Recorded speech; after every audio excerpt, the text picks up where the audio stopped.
Hello नमस्कार दोस्तों, कैसे हैं आप लोग। शुरुआत करते हैं आज के मुख्य समाचारों से। एआई के जरिए प्रेमानंद महाराज की आवाज़ की जा रही है नकल। आश्रम ने जारी किया संदेश। मथुरा के प्रसिद्ध संत प्रेमानंद महाराज के आश्रम ने एक संदेश जारी कर बताया है कि सोशल मीडिया पर कुछ अराजक तत्व एआई के जरिए महाराज की आवाज़ की नकल कर अपने उत्पादों का प्रचार कर रहे हैं। आश्रम ने लिखा है, कृपया आप सभी सतर्क और सावधान रहें और ऐसे किसी भी प्रकार की धोखाधड़ी में ना फंसें। रोज सुबह कितनी देर तक करनी चाहिए सैर। अमेरिकी कॉर्पोरेशन वेब एमडी के मुताबिक सप्ताह में कम से कम 150 मिनट सुबह की सैर करने से अधिकतम फायदा मिलता है। सुबह की सैर मानसिक स्वास्थ्य के लिए अच्छी होती है और कई स्टडीज से पता चलता है कि रोजाना 20 से 30 मिनट या उससे ज़्यादा टहलने से सबसे अच्छे नतीजे मिलते हैं, लेकिन इसके लिए हर सप्ताह लगातार 5 दिन टहलना जरूरी है। यूपी में 6 नए मेडिकल कॉलेज को मिली मंजूरी। नेशनल मेडिकल कमीशन ने उत्तर प्रदेश में 6 नए मेडिकल कॉलेज खोलने को लेकर मंजूरी दे दी है। इसके साथ ही उत्तर प्रदेश देश का पहला ऐसा राज्य बन गया है जहां एक साल के अंदर मेडिकल की 1200 सीटों को मंजूरी दे दी गई है। वहीं 2 मेडिकल कॉलेजों की सीटें बढ़ाए जाने को भी मंजूरी मिल गई है। इजराइल ने भारतीयों के लिए कंस्ट्रक्शन कर्मियों व केयरटेकर के 15,000 पदों पर निकाली भर्ती। इजराइल को 10,000 कंस्ट्रक्शन कर्मचारी और हेल्थ सेक्टर में 5,000 केयरटेकर की ज़रूरत है, जिसके लिए उसने भारत से संपर्क किया है। इजराइल की population immigration and border authority की टीम अगले सप्ताह कंस्ट्रक्शन कर्मचारी की भर्ती के लिए भारत का दौरा करेगी। रिपोर्ट्स के मुताबिक कंस्ट्रक्शन कर्मचारी को करीब 2 लाख प्रति माह सैलरी मिलेगी। राजस्थान में 8 लाख की रिश्वत लेते रंगे हाथ पकड़ा गया वाणिज्यिक कर विभाग का ज्वाइंट डायरेक्टर। उदयपुर राजस्थान में भ्रष्टाचार निरोधक ब्यूरो ने मंगलवार को वाणिज्यिक कर विभाग के ज्वाइंट डायरेक्टर रविंद्र जैन को 8 लाख की रिश्वत लेते हुए रंगे हाथ गिरफ्तार किया। एसीबी के महानिदेशक रवि प्रकाश मेहराणा ने बताया कि अधिकारी के खिलाफ शिकायत मिली थी कि वह किसी रिजॉर्ट की जीएसटी रिपोर्ट पर कार्रवाई नहीं करने के बदले रिश्वत मांग रहे थे। आरआरबी एनटीपीसी ने 11,558 पदों पर निकाली भर्ती। 14 सितंबर को शुरू होगी प्रक्रिया। रेलवे भर्ती बोर्ड ने 11,558 नॉन टेक्निकल पदों पर भर्ती निकाली है।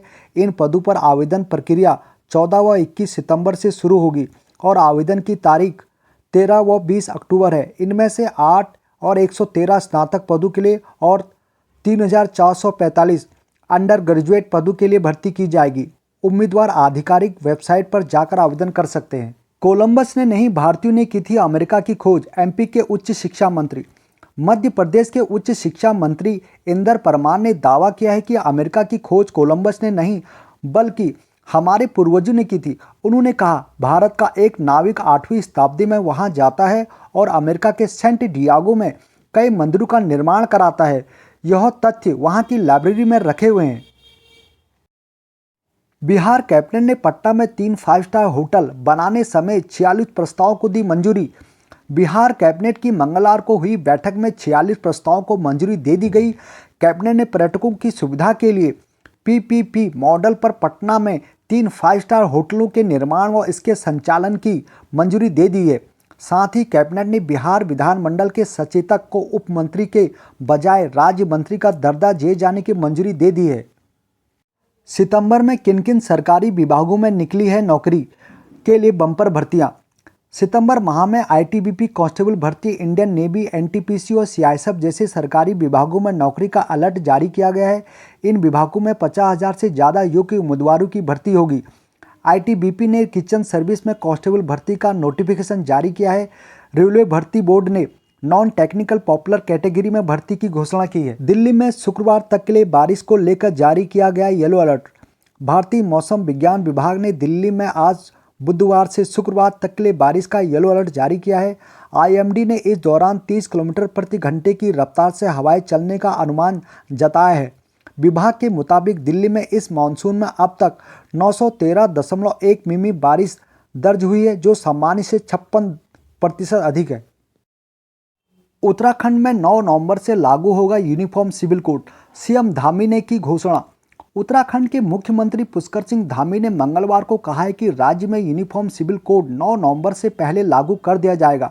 धामी ने कहा, राज्य सरकार ने एंटी कॉपिंग बिल और एंटी रॉयट्स और धर्मांतरण विरोधी जैसे सख्त कानून पहले से ही लागू कर दिए हैं।